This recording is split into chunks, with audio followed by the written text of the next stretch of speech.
বহু প্রতীক্ষার অবসান। কেশটা কাঠজুড়িডাঙ্গায় নতুন রেল স্টেশনের উদ্বোধন। দীর্ঘদিনের দাবি, আন্দোলন ও অপেক্ষার পর অবশেষে কেশরা কাঠজুড়িডাঙ্গায় চালু হলো নতুন রেল স্টেশন। আজ থেকে এই স্টেশনে ট্রেন দাঁড়াবে। যাত্রীদের ওঠানামার সুবিধা মিলবে সরাসরি এখান থেকেই। ফলে এলাকাবাসীর বহুদিনের স্বপ্ন পূরণ হলো। এলাকার মানুষের কাছে এই স্টেশন শুধুমাত্র একটি রেল প্ল্যাটফর্ম নয়, এটি তাদের ধারাবাহিক আন্দোলন ও সম্মিলিত প্রচেষ্টার বাস্তব সাফল্য। উদ্বোধনী অনুষ্ঠানে উপস্থিত ছিলেন বাঁকুড়া লোকসভার প্রাক্তন সাংসদ সুভাষ সরকার। তিনি তার বক্তব্যে এই স্টেশন প্রতিষ্ঠার পেছনের দীর্ঘ সংগ্রামের কথা তুলে ধরেন। দাবি আদায়ের লড়াইয়ে গুরুত্বপূর্ণ ভূমিকা পালন করেন কমিটির প্রতিনিধি মৃত্যুঞ্জয় পাল। স্থানীয় মানুষের একাগ্রতা, সংগঠিত প্রয়াস এবং অবিচল দাবির ফলেই আজ এই প্রকল্প বাস্তব রূপ পেল। এতদিন এই অঞ্চলের বাসিন্দাদের বাঁকুড়া স্টেশনে নেমে বাসে করে গোবিন্দনগর হাসপাতাল ও আশেপাশের এলাকায় যেতে হতো। নতুন স্টেশন চালু হওয়ায় যাতায়াতের সময় ও খরচ দুটিই কমবে বলে আশাবাদী স্থানীয়রা।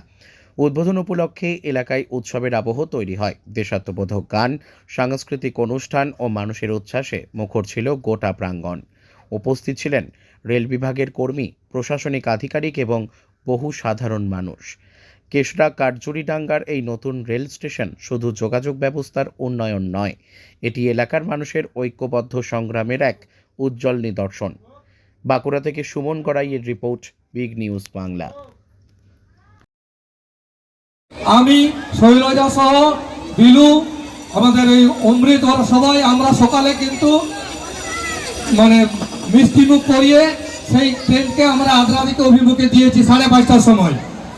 ট্রেন আমাদের 5:30 থেকে চালু হয়ে গেছে।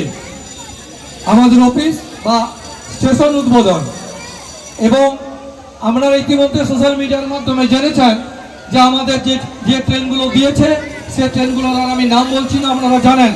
কিন্তু আমাদের আশা আকাঙ্ক্ষা কিন্তু এখনো পর্যন্ত মিটে না, যদিও মানুষের আশা আকাঙ্ক্ষা মিটতে পারে না।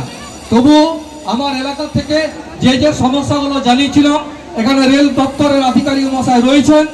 আমরা আপনাদের কাছে, কারণ জনতা জনার্দনই হচ্ছে আসল, যে জনতা নিয়ে আমরা আন্দোলনটা করেছিলাম, সেই তাদেরকে একটু জানিয়ে রাখি, যতদিন না আমরা হাওড়াগামী ট্রেন পাচ্ছি বা অন্যান্য কয়েকটা ট্রেন পাচ্ছি, ততদিন আমাদের কিন্তু সাধ পূরণ হবে না। কি রেডি তো আপনারা? আমি নিজে কমিটির পক্ষ থেকে আরো 2 জনকে নিয়ে ডিআরএম এর কাছে ডেপুটেশন দেবো, আজকেই দেবো। আপনারা সাথে থাকবেন।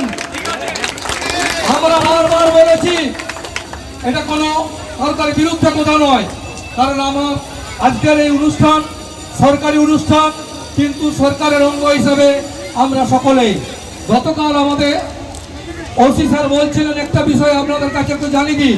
স্যার রয়েছেন বোধের পাশে, বলছে এই স্টেশন বা যে কোনো জায়গা সেটা সরকারি সম্পত্তি। এই সরকারি সম্পত্তিকে রক্ষণাবেক্ষণ করার দায়িত্ব আমাদের। তাই এই এলাকার সকল শুভবুদ্ধি সম্পন্ন নাগরিকবৃন্দ, আমার বন্ধুবর্গ, সকলের কাছে আমার অনুরোধ, এই স্টেশন যেন ভালোভাবে সুন্দরভাবে চলে। এই স্টেশনের যেমন না কোনো ক্ষতি হয়, আপনারা সবাই লক্ষ্য করবেন। অনেক কষ্টের বিনিময়ে আমরা আজকে পেয়েছি।